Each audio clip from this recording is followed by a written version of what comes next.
Assalamu alaikum students, how are you? Let's start our studies. All of you open your books, page number 68. Dear students, today we will start unit number 16. This is Cyrus the Great. बहुत ही ज़बरदस्त historic chapter है, तारीख से related एक अजीम बादशाह के हवाले से ये चैप्टर है आपका।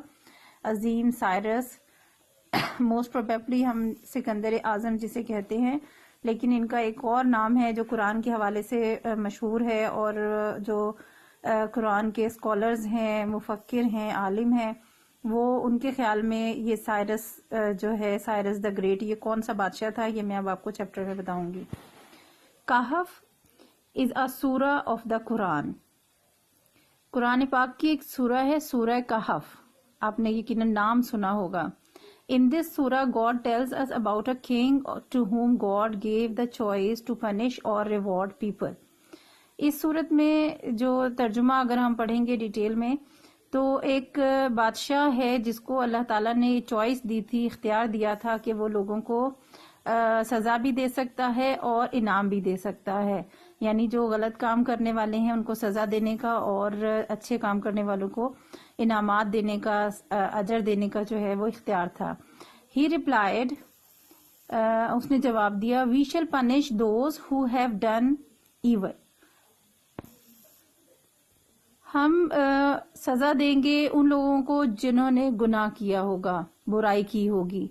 And when they are return to their Lord, और जब वो अपने खुदा के पास वापस पहुंचेंगे, यानी मौत के बाद रब की तरफ लौटेंगे, ही विल पनिश देम सियरली, वो उन्हें ज्यादा सख्ती से सजा देगा। वाइल दोज हु बिलीव्ड, जबकि वो लोग जो यकीन रखते हैं, यानी रब पर भरोसा रखते हैं, अल्लाह पर ईमान रखते हैं, एंड डिड गुड डीड्स, और अच्छे काम करते हैं, will have the best of rewards, उन्हें बेहतरीन अजर व इनाम मिलेगा। We shall command them to do what is easy for them, हम सिर्फ उन्हें कमांड देंगे, हुक्म देंगे कि वो करें जो वो आसानी से कर सकते हैं। The title of this king is given in the Quran as Zulqarnain. कुरान में जो नाम इस बादशाह का दिया गया है वो जुल्करनैन है। आपने यकीनन ये नाम सुना होगा, जुल्करनैन। कोई हिस्टोरिक वाकया, दीन से रिलेटेड कोई वाकयात के हवाले से अगर कभी डिस्कशन हुई हो तो जुल्करनैन का नाम आपके जहन में शायद होगा। कुरान में इस बादशाह के बारे में, यानी जो चॉइस जिस बादशाह को दी गई थी, उनका नाम जुल्करनैन बयान किया गया है। Many scholars of the Quran think that this was Cyrus the great. अब बहुत सारे जो कुरान के मुफक्किर हैं, आलिम हैं, उनके ख्याल में जो ये बादशाह गुजरा था, साइरस द ग्रेट, असल में ये है वो जुल्करनैन जिसका कुरान में जिक्र है। He ruled over Iran. Cyrus the great ने, साइरस ने ईरान पर हुकूमत की थी, which was called Persia at that time. उस वक्त ये पर्शिया कहलाता था, फारस उस जमाने में। कब? From 559 BC to 530 BC। 559 BC से कबले मसीह से 530 कबले मसीह तक इसने फारस पर, ईरान पर हुकूमत की थी। ही कॉन्कर्ड मैनी लैंड्स, और बहुत सी जमीनों को फतह किया था, बहुत से इलाकों को फतह किया था। His empire included not only Iran but also Turkey, Egypt, Middle East, Afghanistan, Central Asia and the provinces which are now Pakistan.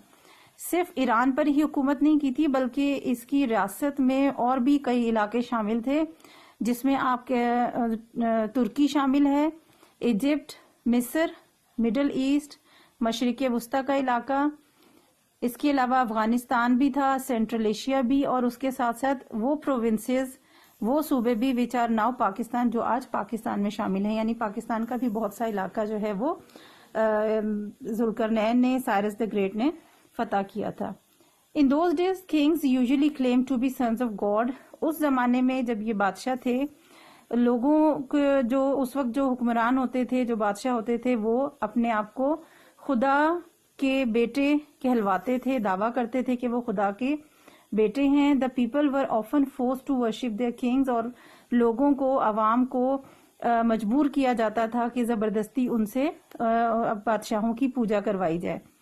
Cyrus put an end to this custom. Cyrus ने, इस बादशाह ने इस रिवाज को खत्म कर दिया। He claim that there was only one god, और बादशाह साइरस ने दावा किया, क्लेम किया कि सिर्फ एक खुदा है, He allowed freedom to all religions which claim to worship God. اور سائرس نے اس بات کے لیے تمام جو لوگ تھے جو اللہ کی خدا کی عبادت کرتے تھے پوچھتے تھے وہ چاہے کسی بھی شکل میں ہو, no matter by what name they called him or how they worshipped him, یہ معنی نہیں رکھتا تھا کہ وہ کس طرح اس خدا کو کس نام سے پکارتے ہیں یا کس طریقے سے وہ عبادت کرتے ہیں. ہر ایک کا اپنا مذہب کے لحاظ سے عبادت کرنے کا طریقہ تھا, ہر ایک نے اپنے خدا کو الگ نام سے پکارتے تھے, لیکن وہ ہر ایک کو الاؤ کر دیا تھا اس بادشاہ نے کہ وہ اپنے خدا کی عبادت کریں جسے وہ ایک سمجھتے ہیں. اس لحاظ سے ان کے اندر آزادی تھی, مذہبی آزادی تھی. Those who associated partners with God were usually disliked by Cyrus. لیکن وہ لوگ, وہ مذہب سے تعلق رکھنے والے لوگ جو خدا کے ساتھ کچھ اور خداؤں کو شریک کرتے تھے اور ایک خدا کے علاوہ کئی اور خدا بنا رکھے تھے انہوں نے, for example he and his successors fought many battles against the Greeks. اور ان لوگوں کو وہ پسند نہیں کرتا تھا, نہ صرف پسند کرتے تھے بلکہ ان سے کئی طرح کی انہوں نے جنگیں بھی لڑی, اور اس میں ایک مثال جو ہے وہ گریکس کی ہے. یونانیوں کے ساتھ جو ہے سائرس نے بہت سی جنگیں لڑی, نہ صرف سائرس نے بلکہ سائرس کے بعد جو ان کے سکسیسرز تھے, ان کے بعد جو بادشاہ بنے اور جو جنہوں نے حکومت کی وہ بھی یونانیوں سے جنگ کرتے رہے. Clear? I think it's enough for today. Reading اتنی کافی ہے. اس سے ریلیٹڈ میں کوشچنس آپ کو دیکھتی ہوں ایکسرسائز میں. Look at question number 1. How do the scholars of the Quran think Cyrus the great was? بہت سمپل کوشچن ہے کہ اس قرآن کے جو اسکالرز ہیں, عالم ہیں, وہ کس شخصیت کو سمجھتے تھے کہ سائرس دا گریٹ ہے. تو آپ اس کے لیے ایک بک میں موجود ہے لیکن تھوڑا سا لانگ ہو جائے گا, میں آپ کو اس کے لیے ایک الگ سے نوٹ سینڈ کروں گی شارٹ کر کے. نیکسٹ کوشچن دیکھ لیتے ہیں. What part of the world did Cyrus the great rule over? یہ ابھی میں نے آپ کو پڑھایا ہے پریویس پیج پہ, اس کا آنسر موجود ہے. سیکنڈ پیراگراف کی تھرڈ لائن کے اینڈ میں آنسر شروع ہوگا. ہی سے سٹارٹ کریں گے. He ruled over Iran which was called Persia at that time from 559 BC to 530 BC. Clear? چھوٹا سا آنسر ہے کوشچن نمبر 2 کا, یہاں سے یہاں تک. ٹھیک ہے جی. نیکسٹ کوشچن دیکھیں. Question number 3 is which other lands did he conquer? Iran کے علاوہ فارس پر, ایران پر تو ان کی حکومت تھی ہی, اس کے علاوہ اور کون سی علاقے جو ہیں انہوں نے فتح کیے تھے. سیکنڈ کوشچن کا آنسر جہاں ختم ہو رہا ہے وہیں پہ نیکسٹ لائن سے ہم سٹارٹ کریں گے. His empire included, his empire سے شروع کریں گے کوشچن نمبر 3 کا answer. His empire included not only Iran but also Turkey, Egypt, middle east, Afghanistan, central Asia and the provinces which are now Pakistan. یہاں تک اس کا آنسر ہے کوشچن نمبر 3 کا. کلیئر؟ کوشچن نمبر 2 کا یہاں سے یہاں تک لکھیں گے اور 3 کا ہز امپائر سے سٹارٹ ہوگا پاکستان تک. اور کوشچن 1 کا ایک چھوٹا سا نوٹ میں آپ کو انشاءاللہ سینڈ کر دوں گی. These 3 questions are for your homework. Okay, اللہ حافظ.